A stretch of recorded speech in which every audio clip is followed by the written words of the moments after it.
dahil sa ginawang pagsampa ng kaso sa kanya ng NBI.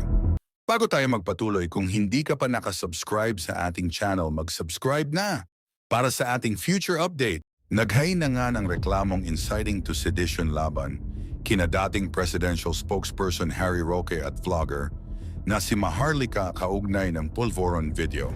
Pinahaharap din si Maharlika sa mga reklamong cyber libel, computer-related forgery at unlawful utterances na pinabigat pa ng paglabag sa Cybercrime Prevention Act.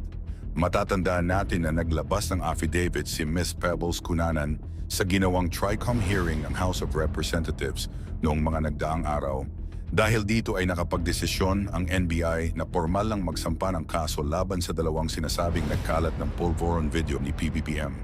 Ngayon nagsalita naman na si dating spokesperson Harry Roque Ania, opinion at paniniwala ni Pebbles na ako ang orihinal na pinagmula ng Pulvoron video at ako ang nagpakalat nito. Iba ang opinyon sa katotohanan. Walang saysay ang affidavit. Sige lang, mas maganda yan. Malugod naming tinatanggap ang pagsasampa ng kaso ng National Bureau of Investigation kaugnay ng viral na pagkalat ng Pulvoron video.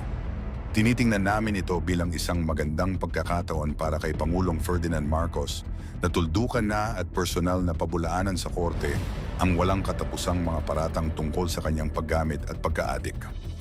Ulitin ko, ang salaysay at testimonya ni Pebbles Talaquera sa pagdinig ng House of Representatives TRICOM ay puno ng kasinungalingan at mga sabi-sabi.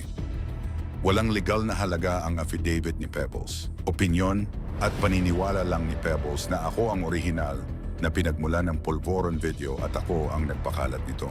Magkaiba ang opinyon sa katotohanan. Walang saysay ang affidavit. Walang kahulugan ang affidavit.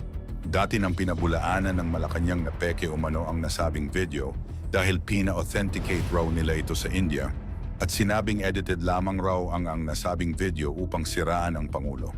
Samantala binatikos naman ito ni Attorney Harry Roque at sinabing totoo raw ito dahil sa US pa umano nila ito, pinakita kung ano ang totoo sa video na iyon.